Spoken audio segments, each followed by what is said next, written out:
Bienvenidos a No me cuentes cuentos en Global Coach and PNL Radio, con alcance a nivel internacional, donde seguimos hablando de FICINDIE 2023, el Festival Internacional de Cine Independiente y de Autoría en Canarias. Hoy estamos entrevistando al equipo que conforma el Festival de Cine y, como cada lunes, nos encontramos aquí en Factory, partner del evento. Abrimos micros para recibir a Soledad Lagos desde Chile. Bienvenida, Soledad. Muchas gracias, Raquel. Muchas gracias por la invitación a este diálogo. Soledad, me gustaría comenzar haciéndote una pregunta que se remonta ya unos añitos para atrás, porque al finalizar tu primera carrera universitaria, fuiste becada para estudiar en Alemania. ¿Qué te motivó a dar ese salto hacia Europa? Ay, hace tantos años ya, eso en esa etapa de la vida y en ese tiempo era muy diferente a lo que sucede hoy con la gente joven que viaja por todo el planeta sin ningún problema. Además, saliendo de un país como Chile, que queda literalmente casi cayéndose del mapa, era una decisión bastante radical tener que partir o querer partir al lugar que fuese, porque daba la impresión de que te ibas de verdad. O sea, te ibas, piensa que no había todos estos dispositivos tecnológicos, que la manera de comunicarse era en casetas telefónicas, con llamadas muy costosas que uno alcanzaba a decir, hola, ¿cómo estás? Y se acababan los 3 minutos. O sea, todo era muy diferente. Las cartas eran la forma de comunicarse y con mi familia ideamos, para que veas lo antiguo de los soportes tecnológicos, que como las cartas eran algo que no todo el mundo escribía y demoraban lo mismo que demoraban, por ejemplo, otras alternativas donde uno pudiera por lo menos escuchar a las personas, ideamos la forma de comunicación a través de cassettes, un dispositivo que ya está obsoleto, por cierto, pero que nos permitía escucharnos y contarnos en forma algo más detallada a cada quien de las personas involucradas lo que esa persona quisiese relatar. Entonces, bueno, para resumirte, partir a cualquier parte en ese tiempo desde Chile significaba tomar una decisión difícil para muchas personas. En el caso mío, la decisión surgió porque desde muy pequeña, a través de lecturas, a través de contacto con gente de otros países que vivía acá en Chile, entre otras personas, gente que había llegado en el Winnipeg, huyendo de la Guerra Civil Española, ¿cierto? Y había formado familia acá. A través de esos contactos yo siempre tuve la sensación de que el mundo era muy grande, ¿no? Y que si bien este país se caía del mapa, me generaba mucha curiosidad conocer ese mundo. Por esa razón, a pesar de lo radical de la decisión de aceptar irme becada en esos años, dije sí, me interesa esto, quiero aprender de otras culturas, quiero escuchar a esta gente vivir, hablar, sentir, pensar en su propio entorno y partí, ¿no? Claro, a nivel familiar no fue una decisión difícil. Piensa tú que esa carrera yo la terminé cuando tenía 21 años, ¿no? Y partí poquito después, partí a los 22, 23, por ahí. Entonces, insisto, bien radical, pero yo iba muy ilusionada, muy contenta y muy abierta y muy dispuesta a absorber todo aquello que ese país me entregase. Y por supuesto llevaba la lengua, que era muy importante. Si no, quizá lo habría dudado un poquito más. Sí, porque estudiaste traducción y no solo cambiaste de país, sino también te adentraste en un nuevo mundo que era ser dramaturga. ¿Cómo combinaste Eh, esas dos facetas? Mira, eso de la dramaturgia empezó en forma incipiente, te diría, desde que era yo muy joven, pero escribía cosas y no me atrevía a mostrárselas a nadie, ¿no? Lo mismo que le pasará a un montón de personas. ¿Por qué? Porque el teatro como forma de comunicación, a mí desde muy, muy niña en realidad me atrajo mucho. Sabía yo que no iba a buscar ser actriz, es decir, estar encima del escenario y que me viera todo el mundo, pero sí me interesaba mucho generar la posibilidad de que otras personas se subieran al escenario. Y pensé desde muy chica en realidad que las historias finalmente son lo que los seres humanos nos vamos regalando y nos vamos transmitiendo, y hay personas que reaccionan más a cierto tipo de contenidos y de historias y otras que menos, pero el teatro tiene la magia, a diferencia de la literatura, de volver todos esos contenidos carne, ¿no? Carne, o sea, algo tan concreto y tan visceral que es imposible sustraerse, me parece a mí, como ser humano, a lo que te muestra un grupo que decide presentar en un escenario eso, ese contenido, esa temática, esa preocupación o lo que sea. Y bueno, lo digo porque hay gente que piensa que el teatro es literatura y yo discrepo. El teatro es la confluencia de un montón de lenguajes, entre los cuales está el lenguaje de ese texto que eventualmente existe de antes, otras veces ni siquiera existe, a veces se va escribiendo para la escena, con el elenco, etcétera. Ese es un lenguaje, pero están todos los demás, ¿cierto? Está la iluminación, el vestuario, el maquillaje, el movimiento, hay tanta cosa que confluye, la música, que de alguna manera a mí me parece un soporte total, por llamarlo de alguna forma. El teatro reúne todas estas artes y cuando te conmueve, te deja pensando, te deja con una tarea, que es algo que cada espectadora, cada espectador debe solucionar por sí misma o por sí mismo. El teatro generalmente plantea más preguntas que respuestas y esa es la magia para mí.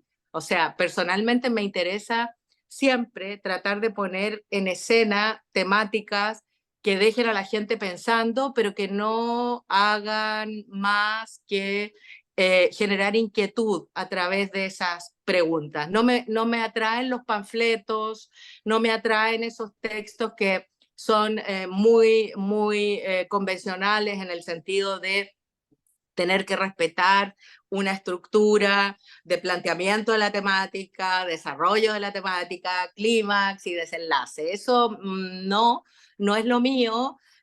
Creo que es importante que haya mucha gente que lo encuentre fantástico y que lo siga practicando, pero lo mío más bien tiene que ver con escuchar cómo las personas sentimos, percibimos y pensamos. Y generalmente no pensamos así de manera lineal. Generalmente se nos vienen un montón de imágenes a la cabeza y luego de todas esos fogonazos, yo creo que la tarea nuestra es ordenar eso y sacar nuestras conclusiones. Un poco te lo pongo así para que más o menos comprendas que la dramaturgia mía es una dramaturgia más fragmentaria, ¿sí? Desde siempre, y que contiene por lo general voces de mujeres, debo decir, fundamentalmente, y que se dedica, bueno, no solo de mujeres, pero sí, desde una perspectiva o una mirada que es más la de una mujer que integra, ¿sí? Que escucha e integra, que una mirada patriarcal que diga esto se hace así, esto hay que hacerlo así. Independientemente de que trabaje sobre temas que pueden parecer muy masculinos. Por ejemplo, una vez escribí una obra sobre fútbol, yo de fútbol no sé nada, pero lo hice para homenajear un momento del fútbol chileno que era un momento menos mediático, menos comercial, menos como es hoy, ¿no? Y bueno, me pareció que era importante cruzar, por ejemplo, ese mini homenaje a esos futbolistas de acá, de antaño, que no tenían nada, o sea, que jugaban con unas camisetas que se les caían por el sudor, porque los materiales eran muy malos, en fin, lo daban todo en la cancha. Me interesó cruzar eso con un momento histórico del país, que era la construcción del edificio que hoy es el Centro Gabriela Mistral, el GAM, y que fue construido a inicios de la década de los 70 para albergar un gran espacio para que las trabajadoras, los trabajadores del país pudieran apropiarse de eso que se llamaba la cultura. Bueno, pasó lo que pasó, vino el bombardeo de la Moneda, la Junta Militar ocupó ese espacio y recién en 2010 ese espacio se le devolvió a la ciudadanía. Entonces me interesaba cruzar el momento de la campaña por la Copa Libertadores de ese equipo Colo-Colo de los años 70 al inicio, con la construcción de ese edificio y por supuesto con las ilusiones de ese tiempo que se quiebran apenas llega el golpe, pero el golpe en el texto ni siquiera está mencionado, está solo sugerido a partir de sonoridades. Un poco para que te formes una idea de lo que voy cruzando y cómo me gusta o cómo me parece que es interesante mostrarle a la gente los contenidos. De hecho, a esa obra llegaban personas que pensaban que como había en escena un crack del fútbol chileno, que iban a ver un partido de fútbol, ¿no? Y no. Era muy gracioso. Pero bueno, en fin, ese tipo de cosas me interesa visibilizarlas porque también pienso que hay un montón de temas que acá están guardados debajo de la alfombra y que se pueden mostrar de maneras lúdicas, de manera, digamos, no siempre dolorosa. Esta obra tenía mucho humor negro también, ¿no? Pero tenía ese contexto histórico mezclado con la ilusión de gente joven que veía cómo se construía ese edificio, al frente en un colegio, gente que tenía, qué sé yo, 14 años, 15 años. Entonces, bueno, me gustaba esa conjunción. Y el resto de los trabajos, en realidad, como te digo, se han centrado en temáticas de mujeres, específicamente, por ejemplo, lo que me parece importante, o me pareció en su momento importante, llevar a escena la problemática de lo que es la violencia hacia los cuerpos de mujeres, de niñas y de niños, pensando que eso es normal. Sin embargo, en la obra tampoco se golpea a nadie, tampoco queda nadie ensangrentado, sino que hizo un estudio a través de la música para entender cómo habíamos en este pedazo del mundo aprendido a amar. Lo que me interesaba era dejar en evidencia que hay muchas letras de canciones que uno canta así como de manera inconsciente. Me centré en las más antiguas, no en los reggaetones, por supuesto, en boleros, en valsecitos peruanos, qué sé yo, que forman parte del imaginario colectivo nuestro, que cantamos así como de niños muchas veces, y luego ahora, por ejemplo, ese imaginario se reflota con personas como Luis Miguel, que en algún momento sacó los boleros de nuevo del armario debajo de un, no sé dónde estaban guardados y los empezaron a cantar las personas más jóvenes. Entonces me parecía que esa idea de amor romántico, por ejemplo, que mi generación había recibido como parte de su socialización, en realidad, si bien desde un punto de vista musical era muy atractiva esa melodía, esa conjunción de armonías,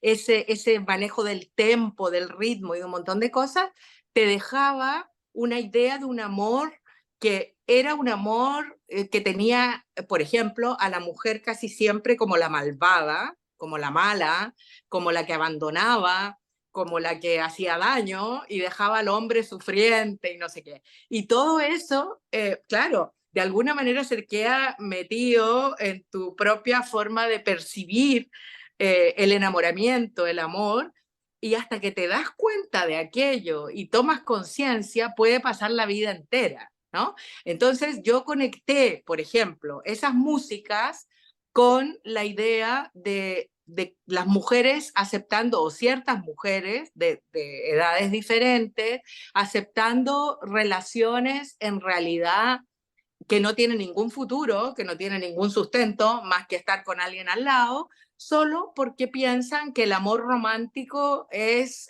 importantísimo en la vida. Y eso mostraba la obra, eso lo muestra, ¿no?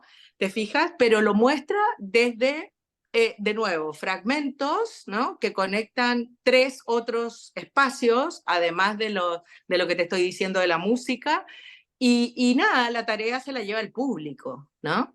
Y eso lo hice antes de que acá empezara a hablarse siquiera de la tremenda cantidad de estadísticas de femicidios, ¿no? Acá, imagínate, hubo que tipificar el homicidio, o sea, el asesinato contra una mujer como femicidio. Eso se hizo bajo el gobierno de la presidenta Bachelet, y generó un debate enorme, o sea, una discusión gigantesca, que por qué matar a una mujer era tan específico en relación a matar a un hombre, ¿no? Ese tremendo debate estuvo aquí dando vueltas y evidentemente que es distinto. Entonces yo me daba cuenta de que en el escenario nadie hablaba de aquello y dije, ok, voy a darle la vuelta y voy a pensar cómo hemos aprendido a amar, qué modelos hemos internalizado y cómo finalmente nos comportamos en esto de gestionar nuestras relaciones interpersonales, con eso que se llama el objeto amado, sea del género que sea de la condición que sea, es una metáfora, ¿no? O sea, cómo diablos nos relacionamos en una sociedad que en realidad tiene serios problemas de no saber lidiar, en realidad, creo yo.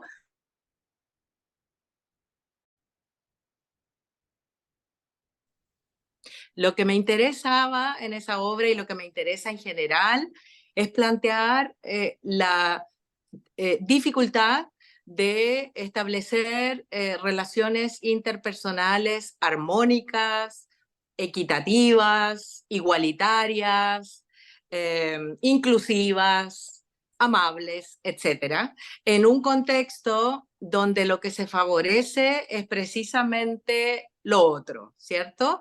Esa mirada más bien eh, que borronea o que ignora o que intenta incluso bloquear alternativas de pensar, sentir y vivir que no corresponden a una determinada norma.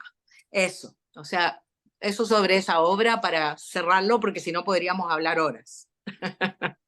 ¿Verdad qué significa para ti ser parte del jurado de Eficindia 2023? Mira, primero un gran honor, segundo una aventura, porque como yo vengo del mundo de las artes escénicas y sí soy alguien que ve mucho cine, la única vez que me aventuré a trabajar como codirectora en un corto, precisamente fue a propósito del monólogo inicial de esa obra de la que te estaba hablando, que se llama la obra Muros o la socialización amorosa, y que a partir de ese monólogo inicial se generó otra cosa, un corto llamado Leyendas de Volcanes, que se filmó en el desierto chileno, ¿no? En un paisaje muy especial y que finalmente es otra cosa, porque es natural que cada soporte tenga sus propias leyes, o sea, el teatro es teatro y el cine es cine. Son complementarios quizás en muchas cosas, pero tienen sus propias leyes y tienen también sus propias maneras de abordar lo que abordan. Entonces, me quedé después de aquello con ganas de seguir incursionando en eso y de hecho estábamos gestionando un corto con actores colombianos con los que yo había ido a trabajar a Medellín antes de la pandemia, el 2019 en octubre. Y vino la pandemia, vino el estallido social y ese proyecto quedó así, ¡pum!, pendiente. Ahora habrá que retomarlo. Luego también estaba empezando un intento de tercer cortometraje en paralelo con una temática que me obsesiona mucho y que tiene que ver con cómo los seres humanos hemos llegado a este estado de enfrentar la depredación más absoluta de nuestro hábitat, ¿cierto? Del planeta. Entonces empecé a concentrarme en cierto tipo de elementos de la naturaleza para ayudar a pensar en el fondo cómo poder seguir cuidando, pero desde la filmación de cosas muy simples, también mezcladas o entremezcladas con testimonios de personas de distintos países. Como ves, mi cabeza funciona siempre tratando de relacionar mundos o ámbitos que en primera instancia no necesariamente están conectados. Esos dos proyectos de cortometraje quedaron pendientes y debo decir que son aventuras sin presupuesto, por supuesto, porque eran casi con el teléfono, o sea, yo no cuento con un aparato de producción ni con dispositivos digámoslo así, fantásticos para hacer nada, sino que he aprendido en la vida que cuando tú tienes las ideas que decides llevar a cabo, te encuentras en el camino a las personas que te van acompañando para que eso sea posible y que no siempre el argumento del presupuesto es un argumento tan real. O sea, pienso, quizá por provenir de un país donde aprendimos a hacer arte sin nada, pero con alta exigencia estética, con alta exigencia artística, etcétera, quizás por provenir de este mundo, yo pienso que muchas personas se esconden o se amparan en la idea de que no hay presupuesto para en realidad no hacer nada. Y mi filosofía de vida es la opuesta. Yo pienso que tenemos un tiempo muy limitado y que ese tiempo debemos ocuparlo en aquello que pensamos que es urgente. Quizás por la influencia de haber vivido un golpe de Estado siendo yo muy joven, a los 15 años, antes de irme a Alemania a estudiar, a seguir estudiando, tuve de pronto esa certeza de que no se puede perder el tiempo. Entonces no hay que buscar excusas, ¿no? Hay que hacer lo que hay que hacer y si te dicen es que no tengo dinero, bueno, ya se inventará aquello. Hay que ir avanzando primero, hay que ir estructurando y veremos en el camino cómo logramos sacar adelante aquello. No estoy diciendo que hay que trabajar gratis, ojo, pero sí me parece que si tú estás convencida de que hay cosas que no puedes no decir, bueno, tendrás que inventarte los mecanismos, ¿no? Eso es lo que estoy tratando de decir. Tendrás que idear tus estrategias, tendrás que buscar tus alianzas eficientes. Y si nada de eso resulta, bueno, lo tendrás que hacer igual. Me encanta tu filosofía. Soledad, yo espero conocerte ya en noviembre, que queda muy poquito para el festival, y nos vemos por ahí para ver todos esos fantásticos cortos y largometrajes que nos van a presentar los nominados. Muchas gracias, no, digamos, reitero, muchas gracias de nuevo por esa invitación que me honra a formar parte del panel de jurados de este festival. Insisto, va a ser para mí una gran aventura y espero estar a la altura. Muchas gracias, Soledad. Gracias, Raquel.